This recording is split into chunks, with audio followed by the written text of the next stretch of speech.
아멘. 여기서는 앞뒤서는 인사하겠습니다. 복 있는 사람이 됩시다. 은혜 받읍시다. 3월에도 다 잘 될 것입니다. 할렐루야. 야고보서 5장 말씀을 읽었습니다. 야고보서를 쓴 야고보서는 예수님의 동생 야고보입니다.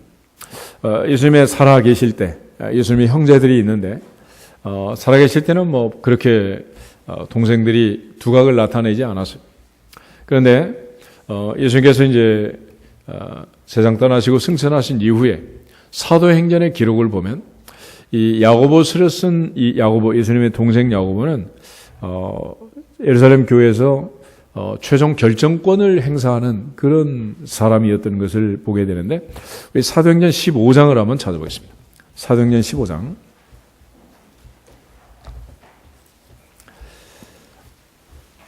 초대 예루살렘 교회를 또 지도했고 주관했던 이 야고보.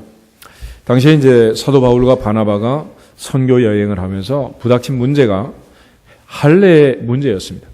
그래서 15장 1절에 보면 어떤 사람들이 유대로부터 내려와서 형제들을 가르치되 너희가 모세의 법대로 할례를 받지 않으면 능히 구원을 받지 못한다. 그래서 이방인 중에서 예수 믿고 들어온 사람들에게 할례를 받게 하고 모세의 율법을 지키게 하고 이런 억압과 굴레를 씌운 거예요. 이 문제에 대해서 바울이 이제 예루살렘에 있는 사도들에게 문제를 제기하게 되고, 당시에 이제 예루살렘 공회가 모여서 결정을 하게 됩니다. 그리고 이 모든 일의 이제 결정 사항에 대해서 최종 결론을 내린 게 이제 야고보인데, 우리 12절부터 21절에 있는 말씀 천천히 한번 읽어보겠습니다.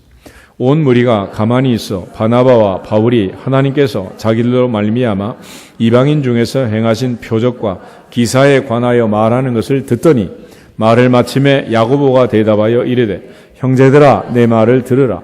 하나님이 처음으로 이방인 중에서 자기 이름을 위할 백성을 취하시려고 그들을 돌보신 것을 시므온이 말하였으니 선지자들의 말씀이 이와 같이 일치하도다.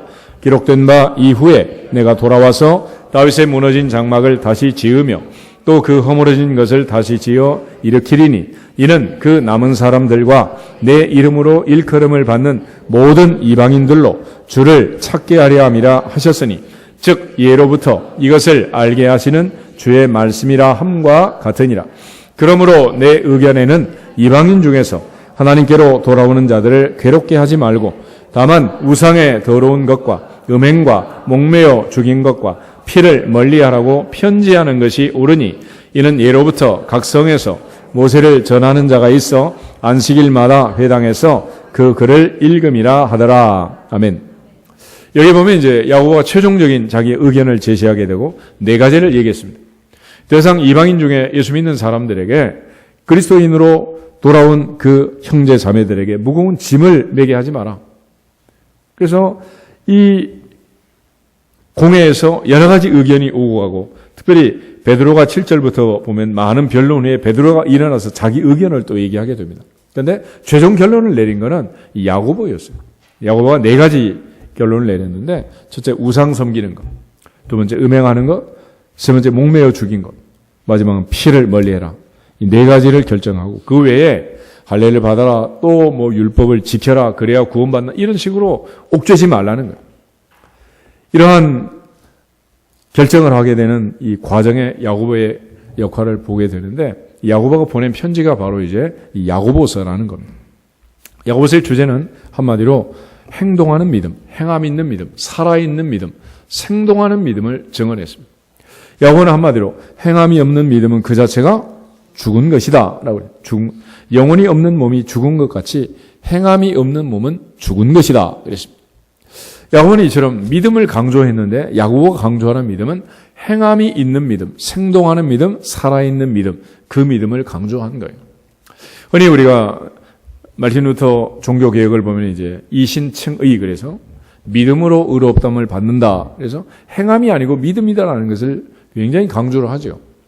로마서나 또 갈라디아서를 텍스트로 하게 되는데, 로마서의 전반부, 갈라디아서 전반부를 보면 우리가 믿음으로 구원받는 원리를 설명을 해요. 왜냐하면 우리는 죄인이기 때문에 의인 없느니 하나도 없고 모든 사람이 죄를 지었으며 하나님의 영광에 이를 수 없다. 그러므로 죄인이 구원받을 길이 없단 말이에요. 그래서 하나님이 은혜로 우리가 믿고 구원받도록 그런 놀라운 복음의 길을 제시해 주신 거죠. 그러나 구원받은 이후의 삶은 반드시 구원받은 자로서의 구원받았다는 확신을 증명을 해야 되는 그런 삶을 요구하는 겁니다. 로마서 1장부터 11장까지는 구원의 원리를 설명할 때 행함이 아니라 믿음이다라는 걸 강조하고 12장부터는 그러므로 내 사랑하는 형제들아 너희 몸을 하나님이 기뻐하시는 거룩한 사한제사로 드리라. 너희는 이 세대를 본받지 말고 마음을 새롭게 함으로 변화를 받아 하나님의 선하시고 온전하시고 기뻐하신 뜻이 무엇인지 분별하도록 하라. 그래서 다음에 이제 구원받은 성도의 삶을 강조하는 거예요. 그러니까 바울이 처음 편지를 보낼 때는 믿음과 행함의 균형과 조화 속에서 글을 썼지만 루터는 당시의 그런 상황 속에서 야고보서를 볼 때 행함을 너무 강조하니까 지푸라기 같다. 이제 비하시키는 그런 평가를 내린 거죠. 그렇지만 실상은 행함과 믿음은 분리할 수 없는 동전의 양면 같은 거라는 거예요. 내가 진짜로 믿으면 행할 거야 행하지 않을까요? 행하게 되는 거죠. 예를 들어 아침 사과 금사과 그러면 먹어야 돼 안 먹어야 돼? 요즘 막 컬링하면서 영미 그러는데 애들이 마늘 먹고 힘을 낸다 그러잖아. 마늘 정말 좋다 그러면 우리 원장님께 의성 출신이에요. 몰랐죠? 그래서 저렇게 키가 크신 거예요. 그 옛날에 마늘 먹고. 그러니까 마늘 좋다 그러면 마늘, 의성 마늘, 흑마늘이든 몇 접시 갖다가 먹어야 될 거 아니에요? 그런데 말로만 믿고 진짜로 안 믿으면 먹어요, 안 먹어요? 안 먹지. 그러니까 진짜로 믿으면 진짜로 행하는 거야. 이게 이제 야고보가 강조하는 믿음입니다. 야고보서 우리 2장 한번 보겠습니다. 2장 보면 14절부터 17절 보겠습니다. 14절 17절. 내 형제들아 만일 사람이 믿음이 있노라 하고 행함이 없으면 무슨 이익이 있으리요? 그 믿음이 능히 자기를 구원하겠느냐? 만일 형제나 자매가 헐벗고 일용할 양식이 없는데 너희 중에 누구든지 그에게 이르되 평안히 가라 덥게 하라 배부르게 하라 하며 그 몸에 쓸 것을 주지 아니하면 무슨 유익이 있으리요? 이와 같이 행함이 없는 믿음은 그 자체가 죽은 것이라. 아멘. 그래서 말과 혀로만 사랑하지 말고 행함과 진실함으로 하자. 행함과 진실함으로 하자 그랬어요. 지금 이제 겨울이 갔지만은 추운 겨울에 여름 신발 신고 다니고 양말도 안 신고 다니고 이런 친구를 보고서 좀 몸도 따뜻하게 하고 밥도 좀 배부르게 먹고 다니라. 그렇게 말로만 하면 안 된다는 거예요. 그러니까 신발도 하나 사주고 밥도 좀 먹이고 그래야 이게 되는 거지. 말로는 누가 못하냐. 우리 사람들은 정말 말을 잘하는 것 같아요. 그래서 자기 명분, 자기 논리가 얼마나 강한지 한 발짝도 물러서지 않습니다. 뭐 누구를 국회의원 보내도 더 잘해. 못할 사람 누가 있겠어요. 그래서 비판한 사람들은 그러잖아. 나중에 천국 가면 혓바닥만 둥둥 떠다닙니다. 그럴 정도로 우린 말만 너무 잘하는데 그건 아니다. 실천하고 행동이 있어야 된다. 행함이 있어야 된다라고 말합니다. 대부분의 종교들은 행함을 강조하죠. 왜냐하면 구원을 받기 위해서. 그러니까 구원받기 위하여 행하는 거기 때문에 정성을 다하고 그야말로 지성을 다하는 거예요.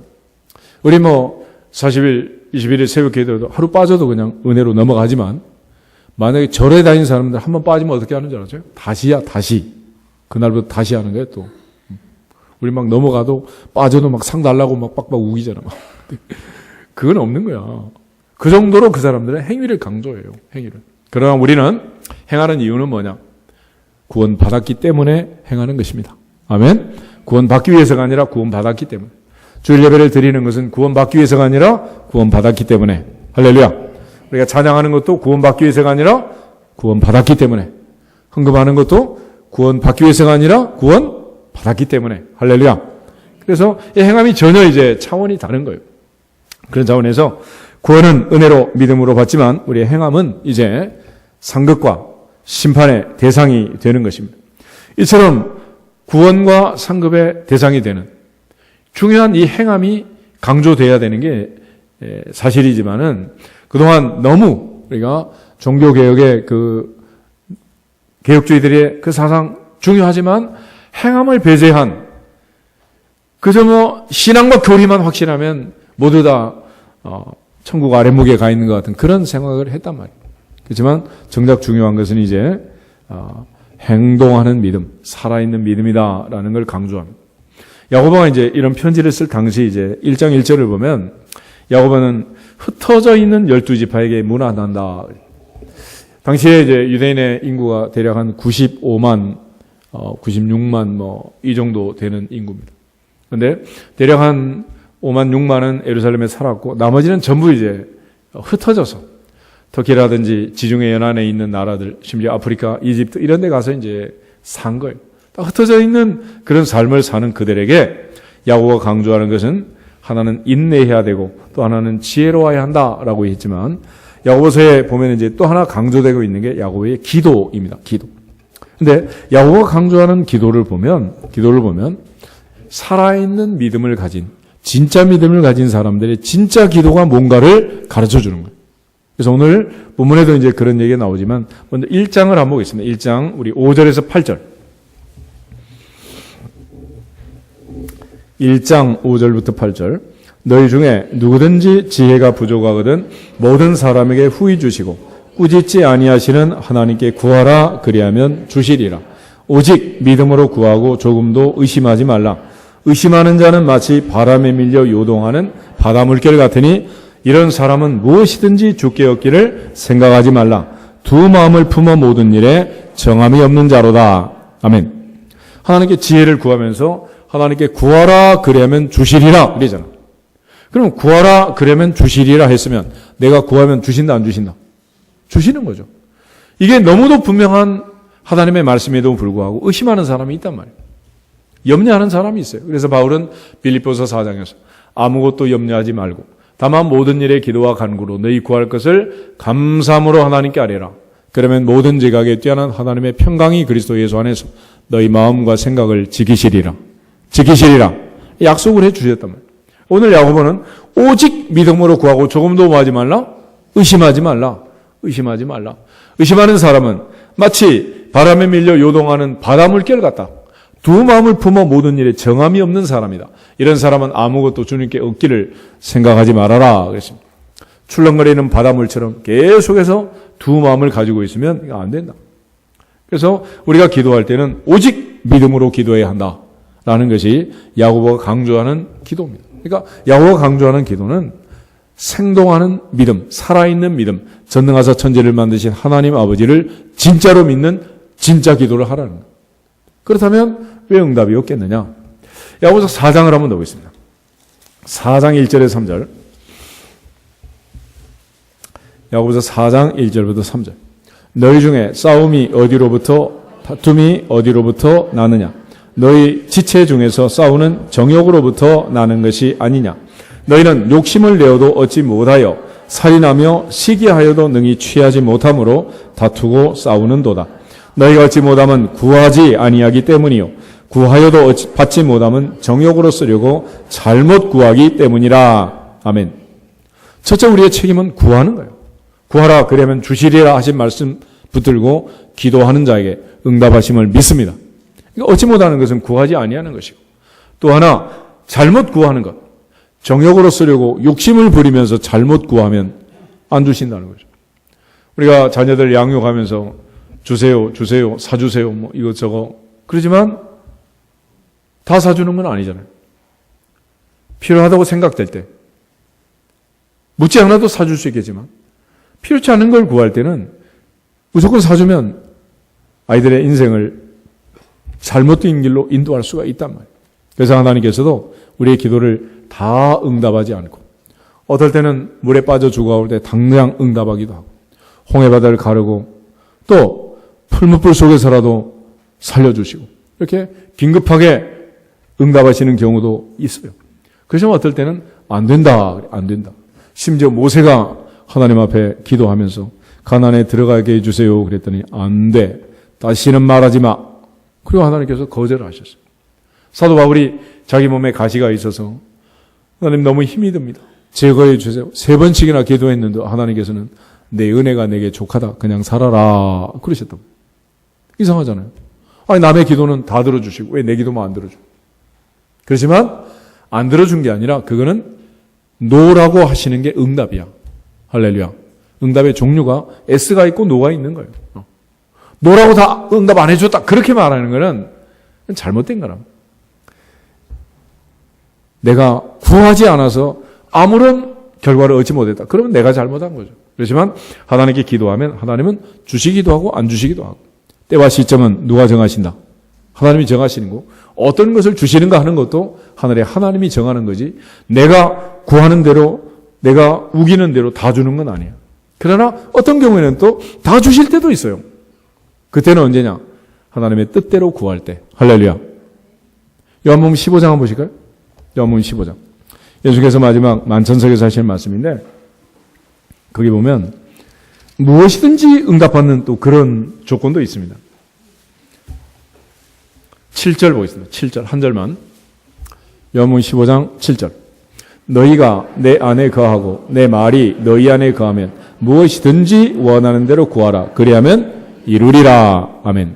다시 말하면 하나님의 말씀을 마음에 새기고 주님의 사랑받는 자녀가 되어서 자녀의 권세를 가지고 우리가 주님 뜻대로 구하면, 주님 뜻대로 구하면, 주님 말씀대로 구하면 무엇이든지 이루게 하시리라. 이루게 하시리라. 그땐 다 이루어준다는. 그런데 내 마음에 욕심이 들어와가지고, 정욕이 들어와서, 탐심이 들어와서 내가 이기적으로 기도하면 해주시나 안 해주시나? 그때 안 해주는 거예요. 그러므로 오늘 야고보가 말하는 진짜 믿음은 전능하신 하나님 아버지를 믿고 아버지의 뜻을 따라서 구할 때 하나님께서 주신다는 것을 가르쳐주고 있는 것입니다. 그런 측면에서 이제 야고보의 기도를 보면 오늘 13절의 첫째, 너희 중에 고난 당하는 자가 있느냐? 그는 기도할 것이요. 즐거워하는 자가 있느냐? 그는 찬송할지니라. 그랬습니다. 여기 보면 인간이 살아가는 동안 만나는 극한 상황을 얘기합니다. 어떤 사람은 평소에는 신앙생활을 잘하는데 고난이 오면 넘어지는 사람이 있어요. 인생에 어려우면 갑자기 교회를 안 나와. 그리고 연락을 하면 문제 풀리면 나가겠습니다. 그건 믿음이 아니지. 어려우니까 더 믿고 의지하는 거예요. 또 어떤 사람은 교회를 또 잘 안 나오는 사람이 있더라고. 왜 안 나오는 거 봤더니 갑자기 수입이 많아가지고 평일에만 돈을 써가지고는 쓸 수가 없어. 주일날까지 그냥 소비를 안 하고는 안 되는 거예요. 그러니까 막 외제차 뽑아가지고 막 다니느라고. 정신이 없어, 정신. 그렇지만 그게 영원히 가면 좋겠지만은 하나님께서 그걸 내버려 두시겠어요? 만약 내버려 두면 두 가지지. 하나는 하나님께서 사랑하시지 않든지, 하나는 그가 하나님의 자녀가 아니든지, 옆집애든지, 이렇게 내버려 두는 거지. 그러지 않는 이상 하나님이 내버려 둘 수가 없단 말이에요. 그래서 시편 기자는 고난 당한 것이 우리에게 뭐라고? 유익이라. 그것 때문에 내가 주의 율례를 배우게 되었습니다. 그랬습니다. 그래서 우리가 물론 고난 중에 기도하는 것 굉장히 중요한 일이지만은, 그러나 그보다 더 먼저가 있어요. 기도는 고난 중에 해야 할까요? 평소에 해야 할까요? 아들 공부하는 거나 엄마 기도하는 거나 똑같아. 아들 공부할 때 보면 꼭 내일 시험이라고 밤샘 한다고 잡아놓는 약 사가지고 먹고 물론 평소에 안 했으면 그때라도 뭐 그렇게 해야 되겠지. 그렇지만 평소에 공부하면 내일 시험이다 그러면 오늘은 어떻게 해야 돼? 일찍 자고 일찍 일어나면 되는 거지. 뭐 내일은 뭐 수업도 없고 시험 치면 빨리 끝나고 좋지 뭐. 그러니까 똑같은 거야. 평소에 기도하면 환난과 시련이 쉽게 넘어가는 거고, 평소에 우리가 준비가 안 되어 있으면 고난이 정말 힘들어. 또 우리가 고난 중에도 기도하지 아니하면 고난은 절대 유익이 되지 않습니다. 고난은 고난이고 고생은 고생 바가지지. 그게 어떻게 유익이 되겠어요? 그게 말이 안 되는 거지. 결과적으로 극한 상황에서 야고보는 기도와 찬송을 얘기하는데, 기도와 찬송은 공통점이 있어요. 대상이 누구냐? 대상이 전능하사 천지를 만드신 하나님 아버지. 그 아버지께 기도하고 그 아버지께 찬양하는 거예요. 할렐루야. 바리새인의 잘못된 신앙의 행태는 뭐냐? 기도할 때도 사람 들으라고 하고, 찬양할 때도 사람 앞에서 하고, 모든 행위를 사람 앞에서 했단 말이에요. 그러면 하늘에 계신 너희 아버지께 뭘 받지 못한다? 상 받지 못한다. 예수님께서 경고하셨습니다. 경고. 그런 차원에서 이제 고난을 당해도 전능하신 하나님 아버지를 찾고 즐거운 일이 있어도 하나님께 영광을 돌릴 수 있기를 주님의 이름으로 축복합니다. 아굴이라는 지혜자가 하나님께 기도할 때 너무 부자도 말고 너무 가난하게도 말고 필요한 양식만 주세요. 그런 기도를 해요. 아굴은 왜 그런 기도를 했느냐? 너무 배가 불러도 너무 배가 고파도 인간이기 때문에 넘어질 수가 있다는 거예요. 잠언 30장을 한번 찾아보겠습니다. 잠언 30장 7절에서 9절에 있는 말씀.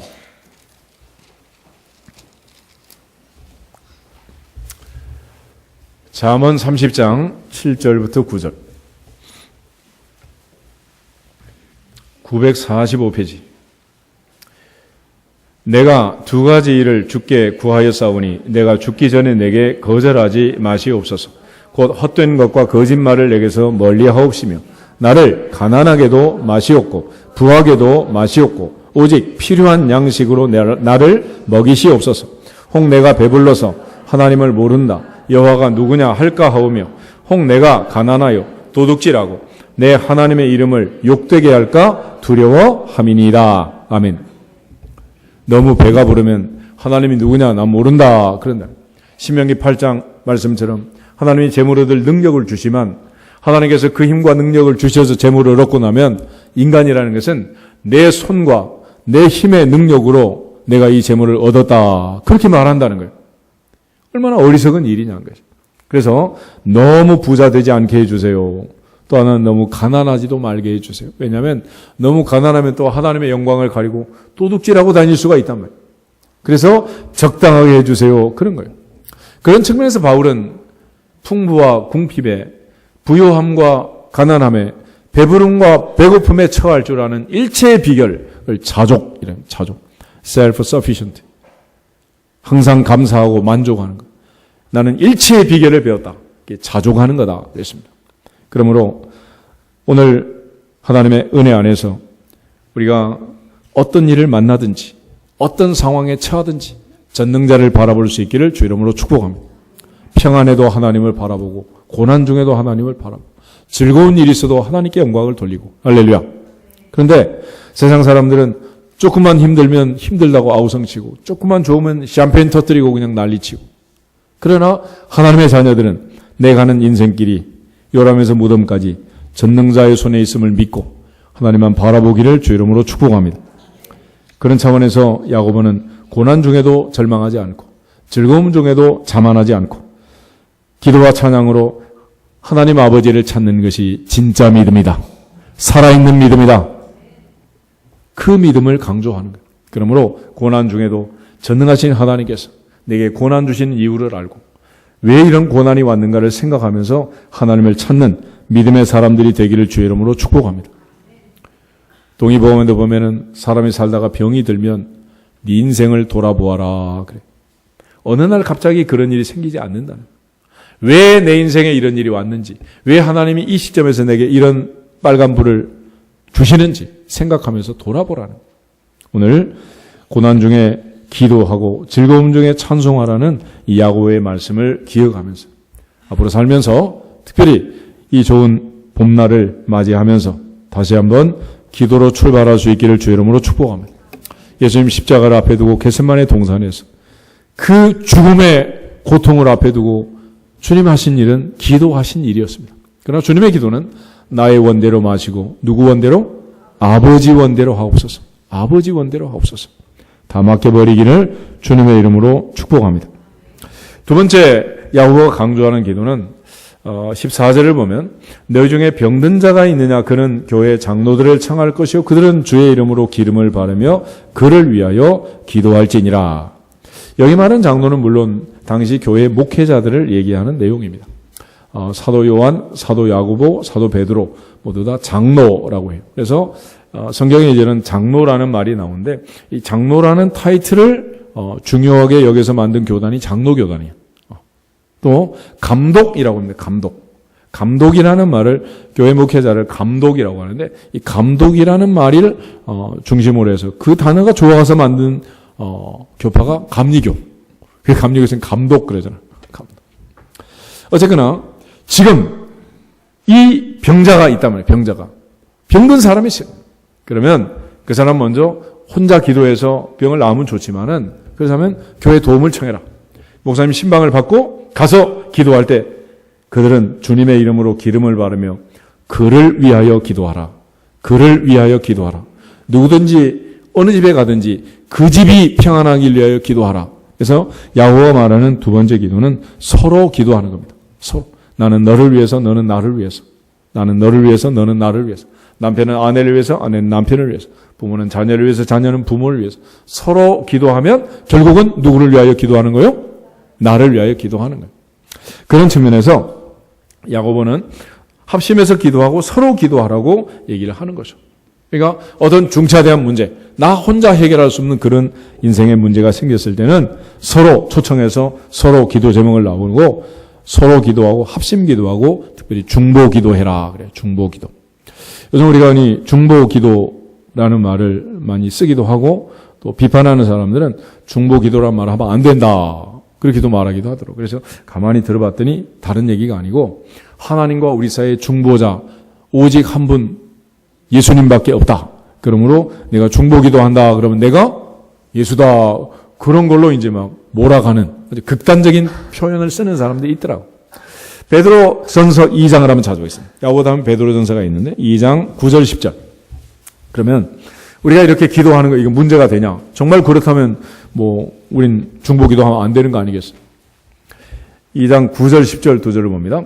그러나 너희는 택하신 족속이요 왕같은 제사장들이요 거룩한 나라요 그의 소유가 된 백성이니 이는 너희를 어두운 데서 불러내어 그의 기이한 빛에 들어가게 하신 이의 아름다운 덕을 선포하게 하려 하심이라. 너희가 전에는 백성이 아니더니 이제는 하나님의 백성이요 전에는 긍휼을 얻지 못하였더니 이제는 긍휼을 얻은 자니라. 아멘.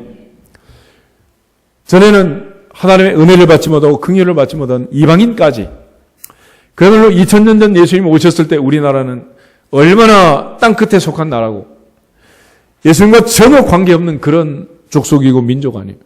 그래 이제 우리가 예수 믿고 구원받아 전능하사 천지를 만드신 하나님 아버지 앞에 예배드리고 아버지의 자녀가 되는 권세를 얻었잖아요. 우리를 향하여 다시 얘기를 하는 거예요. 너희는 택하신 족속이요 왕같은 제사장이요 그의 소유가 된 백성이다 그랬습니다. 구약에서는 하나님께서 이스라엘 백성과 소통할 때 중간에 중보자를 세웠는데 중보자는 두 종류가 있어요. 하나님이 인간에게 찾아올 때가 있고 인간이 하나님을 찾아 나갈 때가 있다. 죄인이 하나님 앞에 나갈 때는 그냥 나갈 수가 없어요. 재물을 끌고 나가야 되는데 그때 세운 중보자가 제사장이었습니다. 그래서 제사장을 통해서 하나님 앞에 제사를 드리도록 했고, 그래서 사울 같은 경우는 사무엘이 와서 제사 드려야 되는데 오기 전에 기다리다가 다급해서 자기가 왕권을 가지고 제사를 드렸다가 폐위가 됐잖아요. 왕이라도 제사장 없이 제사 드리면 된다 안 된다? 그거 안 되는 거예요. 반면에 선지자는 하나님이 우리를 찾아오실 때 선지자에게 말씀을 주셔서 선지자를 통해서 우리를 찾아오신 거예요.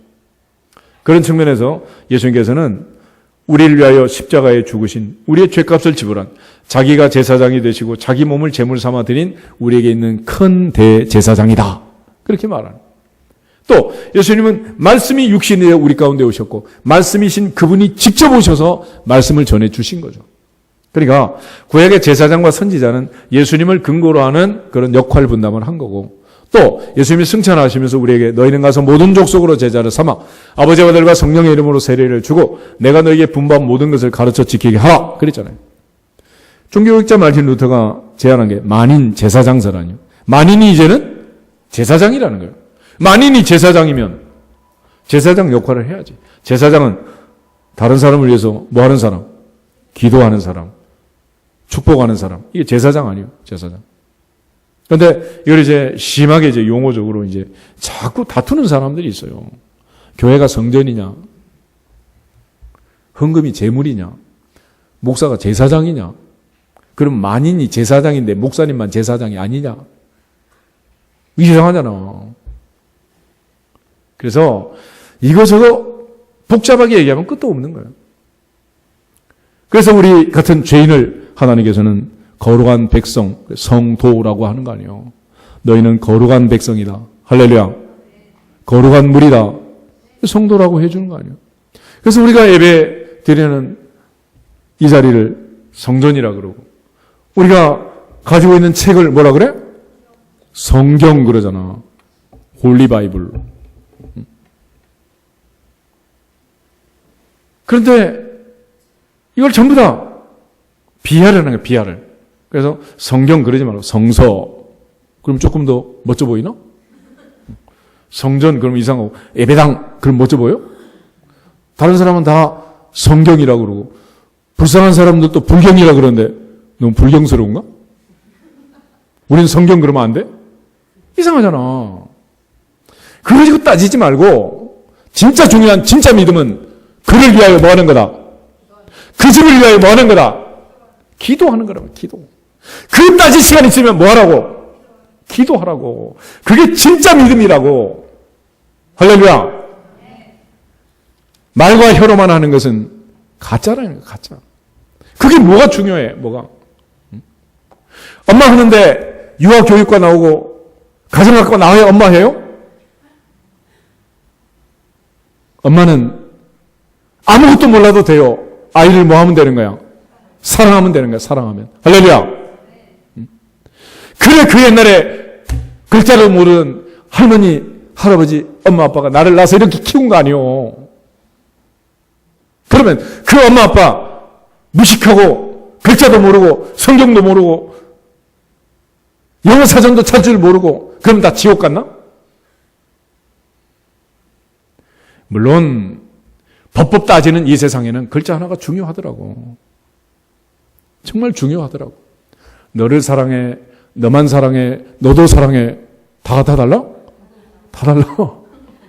물론 말을 정확하게 잘 해야 되지만, 야고보 말하는 진짜 믿음은 그거 저거 다 떠나서 뭐가 있어야 된다고? 행함이 있어야 돼. 행함이. 진짜 믿음은 서로를 위해서 뭐 하는 거요? 기도하는. 나는 너를 위해서, 너는 나를 위해서. 할렐루야. 그러므로 전 여러분을 위하여 기도할 책임과 사명을 가지고 이 자리에 서 있지만, 여러분 또 여기 서 있는 저를 위해서 기도해야 할 사명이 있는 거예요. 아멘? 그게 누구를 위한 일이라고? 그게 다 나를 위한 일, 나를. 여러분 다 잘 먹고 잘 살고 부자고 출세하면 내가 좋은 거지 뭐. 여러분 모르실 거야. 내가 얼마나 좋은지. 마찬가지 아니겠어요? 그러므로 이런 모두가 다 행복하고 건강하고 잘 되시기를 주 이름으로 축복합니다. 3월이 왔는데 우리 우선 한번 축복하겠습니다. 3월에도 복 많이 받으세요. 아멘. 그래서 서로 기도하는, 서로. 모세가 기도할 때 아론과 훌이 붙잡았습니다. 왜 붙잡았느냐? 그날 모세를 따라서 산꼭대기에 올라갔고 여호수아는 전쟁터로 갔는데 여호수아가 전쟁하는 걸 꼭대기에서 보고 있는 거예요. 밀리고 땡기고 밀당을 하면서 전쟁을 하는데 모세가 손을 들면 이스라엘이요, 손을 내리면 아말렉이 이기는 거예요. 그래서 모세를 앉혀놓고 하루 종일 양쪽에서 두 사람이 손을 붙잡았습니다. 그리고 여호수아가 승리하고 돌아왔어요. 그날의 전쟁은 여호수아의 칼 끝에 승패가 달리지 않았고 기도하는 모세의 손끝에 승패가 달린 거예요. 할렐루야.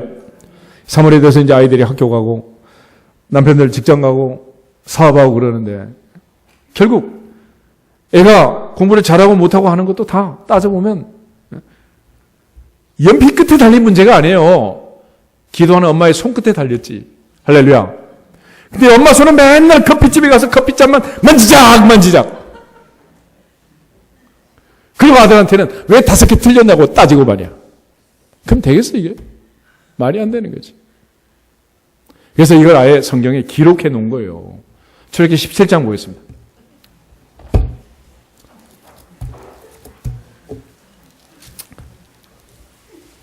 8절부터 16절 다 보면 좋겠는데 11절부터 보겠습니다. 11절부터 16절까지.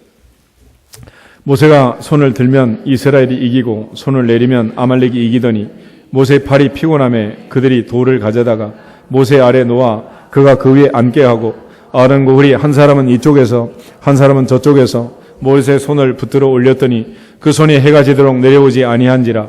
여호수아가 칼날로 아말렉과 그 백성을 쳐서 무찌르니라. 여호와께서 모세에게 이르시되 이것을 책에 기록하여 기념하게 하고 여호수아의 귀에 외어 들리라. 내가 아말렉을 없이하여 천하에서 기억도 못하게 하리라.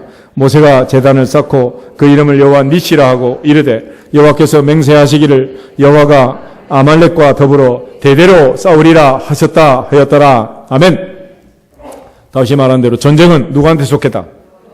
그럼 왜 하나님이 편들어 주지 않았느냐? 하나님은 누구 편이냐? 두 손 들어 기도하는 모세 편이었다. 그러나 무조건 모세 편이 아니야. 손을 내리고 있는 모세는 편들어 주지 않았어. 손을 올리고 기도하던 모세 편이었습니다. 할렐루야. 결과적으로 그날의 전쟁은 여호수아의 칼날이 아닌 모세의 손끝에 달려 있었고 아론과 훌은 그 원리를 깨닫고 종일토록 붙들어서 승전한 줄로 믿습니다. 그러나 여호수아는 또 이기고 왔으니까 지가 이긴 줄로 알고 얼마나 또 뻐기겠어. 그렇지만 모세가 여호수아가 알아야 할 것은 이걸 책에 기록해서 후대에게 전해야 할 것은 그날의 전쟁의 승패는 칼끝이 아닌 기도하는 손끝에 달려 있었다. 할렐루야. 그걸 귀에 못이 박히도록 얘기를 해주라는. 아멘? 그러므로 우리가 살면서 이런저런 여러 가지 일을 만나지만은 왜 이런 일이 있느냐? 기도하는 내 손이 내려왔기 때문이다. 자백할 수 있기를 축복합니다. 고백할 수 있기를 축복합니다. 거기서부터 문제가 풀리는 거예요. 세 번째로 야고보의 기도는 믿음의 기도였습니다. 믿음의 기도. 오늘 15절에 보면 믿음의 기도는 병든 자를 구원하리니 주께서 그를 일으키시리라. 할렐루야. 예수님도 믿음의 기도를 강조했고 야고보도 오직 믿음을 강조합니다. 오직 믿음으로 구하고 조금 더 뭐하지 말라고? 의심하지 말라고. 우리 마가복음 11장을 찾아보겠습니다. 마가복음 11장 22절, 23절, 24절 세 절만 보겠습니다. 마가복음 11장 22절, 3절, 4절. 예수께서 그들에게 대답하여 이르시되 하나님을 믿으라. 내가 진실로 너희에게 이르노니 누구든지 이 산들어 들려 바다에 던져지라 하며 그 말하는 것이 이루어질 줄 믿고 마음에 의심하지 아니하면 그대로 되리라. 그러므로 내가 너희에게 말하노니 무엇이든지 기도하고 구하는 것은 받은 줄로 믿으라. 그러면 너희에게 그대로 되리라. 아멘. 예수님께서 강조하는 내용은 믿음이었습니다. 첫째, 하나님을 믿으라. 하나님을 믿으라. 그 말하는 것이 이루어질 줄 믿고 마음에 의심하지 않으면 그대로 되리라. 너희가 무엇이든지 기도하고 구하는 것은 받은 줄로 믿으라. 받을 줄이 아니라 받은 줄로 믿으라. 그러면 너희에게 그대로 되리라. 할렐루야. 그래서 전능하신 하나님을 믿고 그 하나님께 기도하는 사람은 오직 믿음으로 기도해라. 내가 기도하면 응답 주신다 안 주신다? 믿으십니까? 진짜로 믿습니까? 그럼 내가 해야 돼요? 옆 사람한테 부탁해야 돼요? 내가 해야지. 내가. 그러므로 오늘부터는 하나님의 보호자 앞에서 내가 기도할 수 있기를 주 이름으로 축원합니다. 기도하는 것은 우리의 책임이고 응답은 하나님의 책임이에요. 그러나 하나님께서는 약속하셨기 때문에 구하는 자는 얻게 하시고 찾는 자는 찾아내게 하시고 두드린 자에게는 닫힌 문들을 열어주겠다 약속하셨습니다. 그러나 한 가지 주의사항은 오직 믿음으로 구하고 조금도 의심하지 말라. 너희가 얻지 못하면 구하지 아니하며 구하여도 얻지 못하면 정욕으로 쓰려고 잘못 구하기 때문이다. 잘못 구하지만 아니하면 주신다 안 주신다? 주신다. 그러므로 이 사실을 믿고 하나님 앞에서 합심하여 믿음으로 기도할 때 하늘이 열릴 줄로 믿습니다. 네 번째 야고보의 기도는 회개의 기도였습니다. 회개의 기도. 회개. 15절에 보면 혹시 죄를 범하였을지라도 사하심을 받으리라. 그러므로 너희 죄를 서로 고백하며 병이 낫기를 위하여 서로 기도하라. 의인의 간구는 역사하는 힘이 큼이라. 기독교에서 가장 중요한 것은 은혜를 받는 일입니다. 그러나 은혜를 받기 위해서 해야 할 반드시 필수적인 단계는 회개하는 거예요. 회개. 우리가 하나님의 은혜를 받으려면 빈 그릇을 준비해야 되는데 우린 지금 너무 많은 것들을 가지고 있기 때문에 주셔도 받지를 못하는 거예요. 내 주머니가 다른 걸로 가득 차 있으면 새로운 걸 집어넣을 수가 없어요. 이제 겨울이 지나고 봄이 왔는데 여름이 되면 이제 소낙비가 내리겠죠. 시골에서 시어머니하고 며느리가 일을 하다가 소나기가 내리면 며느리 막 집으로 달려가는 거예요. 뭐하러 가는지 아세요? 빨리 오도록 장독대 덮으러 장독대 덮으러 가는 거예요. 그 옛날에는 묵은 간장, 된장이 얼마나 많아. 요즘 뭐 세계적으로 이제 발효식품들 자랑할 때는 이게 얼마나 오래됐느냐 그걸 강조하잖아요. 프랑스의 와인들 300년 됐다, 뭐 400년 됐다 이거 가지고 자랑하잖아, 그죠? 중국에서는 차를 겹겹이 싸가지고 그걸 만들어 놓고 재놓고 30년짜리, 40년짜리 그러면서 딸 시집갈 때 준다 그러죠. 한국에서는 뭐야? 된장, 고추장, 묵은 된장, 묵은 고추장. 그런데 우리는 세월이 지난 것만큼 우리는 뭐냐? 죄로 덕지덕지 붙어가지고 이걸 정리해야지. 정리가 안 되면 안 되는 거예요. 아무리 소낙비가 내려도 비가 한 방울도 안 들어가는 항아리가 있어요. 저새는 덮어진 항아리. 뚜껑을 덮어놓으면 들어가 안 들어가? 한 방울도 안 들어가. 그래서 며느리가 장독대 덮으려고 뛰어가는 거예요. 또 하나는 엎어진 항아리. 상아를 뒤집어가지고 하여 엎어놔. 물이 들어가겠어? 그런데 또 하나는 들어가도 물이 안 고이는 항아리였어. 깨진 항아리. 하나님 앞에서 하늘문을 열고 내 입을 넓게 열라 내가 채우리라. 내 입을 넓게 열라 내가 채우리라. 하나님 앞에 입을 열어 부르짖으라 말이야. 너는 내게 부르짖으라. 내가 내게 응답하겠고 내가 알지 못하는 크고 은밀한 일을 내게 보이리라. 할렐루야. 그 하나님 앞에 믿음으로 기도하되 무엇보다도 깨끗한 그릇을 준비해서 기도할 수 있기를 주 이름으로 축원합니다. 그러므로 대부분의 종교에서는 비워라, 비워라, 비워라, 내려놔라, 더 내려놔라, 자꾸 비우라는 거예요. 왜 그러냐? 내가 붙잡고 있으면 아무것도 잡을 수가 없는 거예요. 예를 들어 내 머릿속에, 내 사상 속에 하나님 없는 다른 사상으로 가득 차 있으면 아무리 예수님이 와서 말씀을 전해도 사도 바울이 복음을 전해도 들어갈까요? 안 들어갈까요? 그거 안 들어가는 거예요. 요즘 이제 캄보디아 선교도 마찬가지고 동남아 어느 나라든지 다 마찬가지인데 어른들의 머릿속에는 복음이 잘 안 들어갑니다. 평생 자기가 있는 생각과 자기 견해가 있기 때문에 안 들어가는 거예요. 그래서 선입견이라 그래요. 선입견.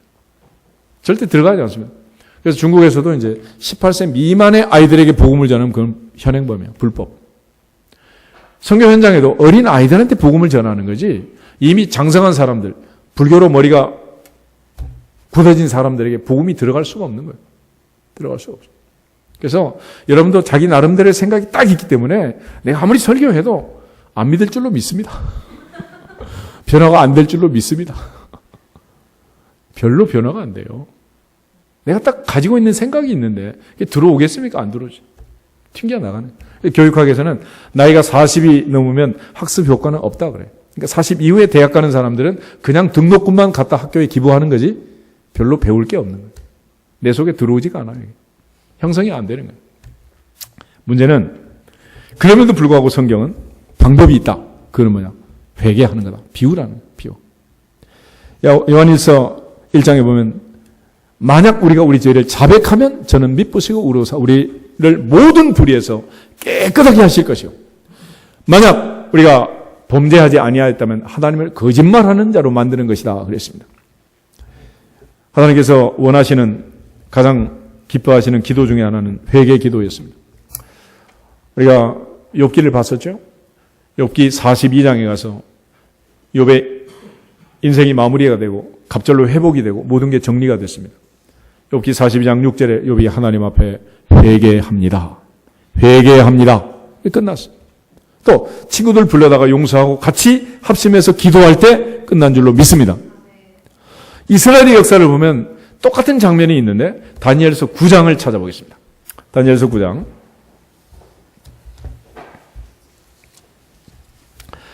다니엘은 어린 시절에 바벨론의 포로로 잡혀갑니다. 나이 많아 이제 70년의 포로 생활이 끝나갈 시즌에 그는 에레미야가 예언했던 70년의 연수가 이제 다 됐다는 것을 알게 됩니다. 이제 고향으로 돌아갈 준비를 해야 되는데 그는 그거보다 더 먼저 해야 할 일이 있다는 것을 알게 됩니다. 그게 바로 회개 기도였습니다.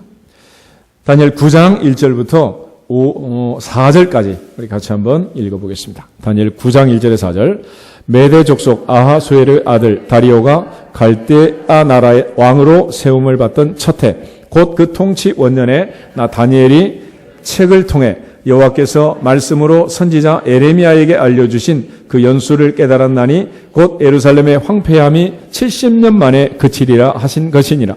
내가 금식하며 베옷을 입고 죄를 덮어쓰고 주 하나님께 기도하며 간구하기를 결심하고 내 하나님 여호와께 기도하며 자복하여 이르기를 크시고 두려워할 주 하나님 주를 사랑하고 주의 계명을 지키는 자를 위하여 언약을 지키시고 그에게 인자를 베푸시는 이시여. 아멘.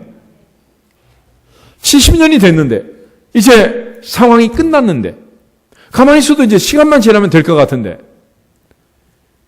그렇게 하지 않고 반드시 해야 할 필수 조건이 뭐냐? 정리해야 한다.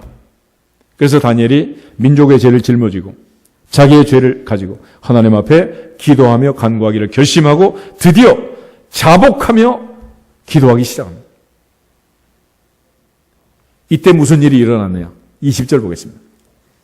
다니엘 9장 20절부터 23절까지. 내가 이같이 말하여 기도하며 내 죄와 내 백성 이스라엘의 죄를 자복하고 내 하나님의 거룩한 산을 위하여 내 하나님 여호와 앞에 간구할 때 곧 내가 기도할 때에 이전에 환상 중에 본 그 사람 가브리엘이 빨리 날아서 저녁 제사를 드릴 때 즈음에 내게 이르더니 내게 가르치며 내게 말하여 이르되 다니엘아 내가 이제 내게 지혜와 총명을 주려고 왔느니라. 곧 내가 기도를 시작할 즈음에 명령이 내렸으므로 이제 내게 알리러 왔느니라. 너는 크게 은총을 입은 자라. 그런즉 너는 이 일을 생각하고 그 환상을 깨달을지니라. 아멘. 천사 가브리엘이 응답을 가지고 왔습니다. 언제 바빌론 포로가 끝나고 다니엘의 인생이 끝나고 언제 가브리엘이 다니엘을 찾아왔느냐? 회개할 때, 회개 기도할 그때에, 할렐루야. 바로 그때에 모든 일이 이루어진 거예요. 그러므로 아직도 내 인생에 맺힌 것들이 있고 풀리지 않는 게 있으면 그것도 여러 가지 이유가 있겠지만 그 중에 하나는 아직도 하나님 앞에 정리하지 못한 문제들이 있어서 그럴 수가 있다는 거예요. 그러므로 하나님 앞에 욥처럼 의로운 사람도 회개할 때 끝이 나고 다니엘의 인생을 살펴봐도 다니엘이 잘못한 게 뭐가 있겠어요? 심지어 사자굴 속에까지 들어갔다고 그 모함 속에서 어려움 속에서 어린 시절 고향 떠나 하루 3번씩 하나님을 향해 기도하며 예루살렘 성전을 향해 기도하며 평생을 살았는데 그 다니엘이 무슨 죄가 많아서 그러겠어요. 그러나 그 다니엘이 기도할 때 그냥 기도가 아니라 회개 기도할 때 하나님께서 문제를 해결하신 줄로 믿습니다. 오늘 우리가 하나님 앞에 기도할 그때부터 그날부터 하나님이 복을 주실 줄로 믿습니다. 결국 다니엘은 21일 기도를 했었는데 물론 우리가 이번 주에 이제 지나고 다음 주부터 21일 기도를 하겠지만은 그 다니엘의 기도도 역시 마찬가지. 21일 기도를 하던 그 다니엘이 기도하는데 왜 21일이 걸렸느냐? 그러면 다니엘이 기도 시작한 그때부터 하나님이 응답을 주셨지만은 영적 전쟁이기 때문에 그런 거예요. 우리 10장 넘어가서 11절, 12절, 13절, 14절 4절만 같이 읽겠습니다. 내게 이르되 큰 은총을 받은 사람 다니엘아 내가 내게 이르는 말을 깨닫고 일어서라. 내가 내게 보내심을 받았느니라 하더라. 그가 내게 이 말을 한 후에 내가 떨며 일어서니 그가 내게 이르되 다니엘아 두려워하지 말라. 내가 깨달으려 하여 내 하나님 앞에 스스로 겸비하게 하기로 결심하던 첫날부터 내 말이 응답받았으므로 내가 내 말로 말미암아 왔느니라. 그런데 바사 왕국의 군주가 21일 동안 나를 막았으므로 내가 거기 바사 왕국의 왕들과 함께 머물러 있더니 가장 높은 군주 중 하나인 미가엘이 와서 나를 도와주므로 이제 내가 마지막 날에 내 백성이 당할 일을 내게 깨닫게 하러 왔노라. 이는 이 환상이 오랜 후의 일임이라 하더라. 아멘. 하나님은 천사 가브리엘을 통해서 다니엘에게 응답을 보냈습니다. 바사국의 군주가 가로막고 있었다는 그 어둠의 세력을 물리쳐준 천사 중에 하나가 미가엘이라는 미가엘. 영어는 마이클이지 마이클. 마이클이 가브리엘을 빨리 가도록 길을 열어준 거예요. 오늘 하나님 앞에 회개하며 기도할 때 다니엘의 인생에 놀라운 일이 일어난 것처럼 욥이 하나님 앞에 회개하며 친구들하고 화해할 때 그 놀라운 일이 이루어진 것처럼 하나님 앞에 새봄이 되어서 그야말로 봄사가 새롭게 되기를 축복합니다. 보라 이전 것은 지나갔으니 새 것이 되었도다. 그냥 새 것이 되는 게 아니라 이전 것이 지나가야 되는 거예요. 요즘 막 문자 오지 않아요? 세탁소에서 겨울옷 세일해 준다고 빨리 세탁 맡기라고. 봄이 왔다고 봄이 오는 게 아니라 지금 입고 있는 옷 다 어떻게 해야 돼? 빨리 세탁해서 이제 맡겨야지. 그리고 새 옷을 입어야지. 그래야 봄이 오는 거예요. 만물이 새 옷을 입는 방법도 똑같습니다. 지난 겨울에 입었던, 가을에 입었던 단풍들, 낙엽들 다 떨쳐내고 두꺼운 가죽 다 벗겨내고 새순이 돋는 것처럼 주 안에서 새 마음으로 새 출발하는 은혜가 임하기를 축복합니다. 그것이 바로 회개 기도라는. 그리고 오늘 야고보는 우리에게 부탁하기를 혹시 죄를 범하였을지라도 사하심을 받으리라. 그러므로 너희 죄를 서로 고백하며 병이 낫기를 위하여 서로 기도하라. 의인의 간구는 역사하는 힘이 크다. 할렐루야. 마지막 기도는 뭐냐? 간절함이에요. 간절함. 17절 18절 두 절 한번 더 보겠습니다. 엘리야는 우리와 성정이 같은 사람이로되 그가 비가 오지 않기를 간절히 기도한즉 3년 6개월 동안 땅에 비가 오지 아니하고 다시 기도한즉 하늘이 비를 주고 땅이 열매를 맺었느니라. 아멘. 그래서 엘리야의 기도를 보면 엘리야는 성정이 우리와 같은 사람, 성질도 감정도 우리와 비슷하다는 거예요. 특별한 사람이 아니다. 보통 우리 다 한 성질 하잖아요. 또 성질 날 때는 성질 내는 사람들의 공통적인 말을 들어보면 내가 지금 이 상황에 성질이 안 나게 됐냐. 입장 바꿔놓고 생각해봐라. 그런데 야고보는 뭐가 달랐느냐? 딱 한 가지. 기도 제목이 달랐어. 비 오지 않기. 다시 비 오기.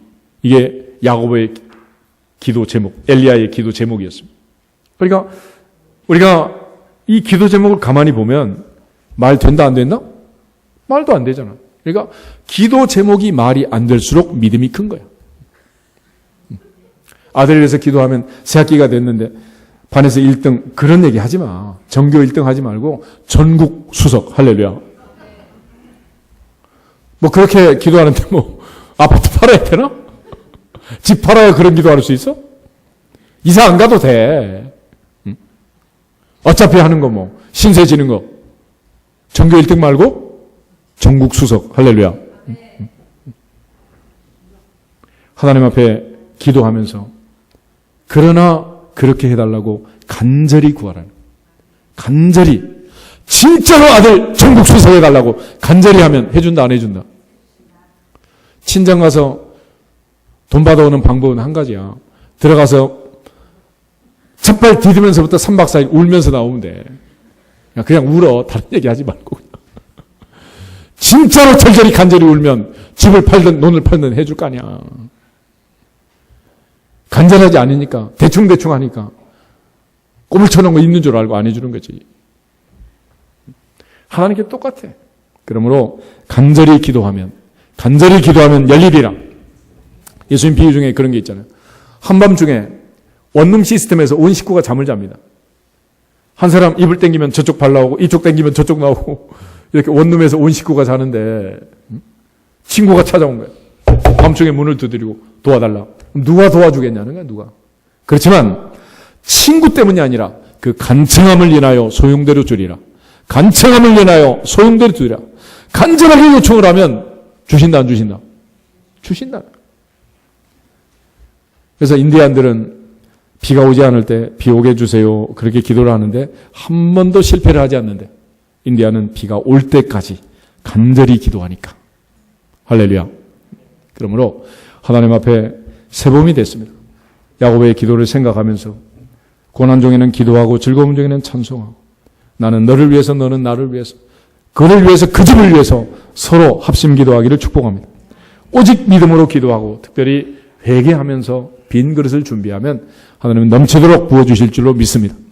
무엇보다도 간절히 기도하면 3년 6개월 비가 오지 않고 그 가물어 메마른 땅에 다시 비가 왔던 것처럼 하나님이 엘리야의 기도를 들으신 것처럼 우리의 기도를 들어주실 줄로 믿습니다. 말씀을 기억하면서 다 같이 주 예수 그리스도의 이름으로 하늘문화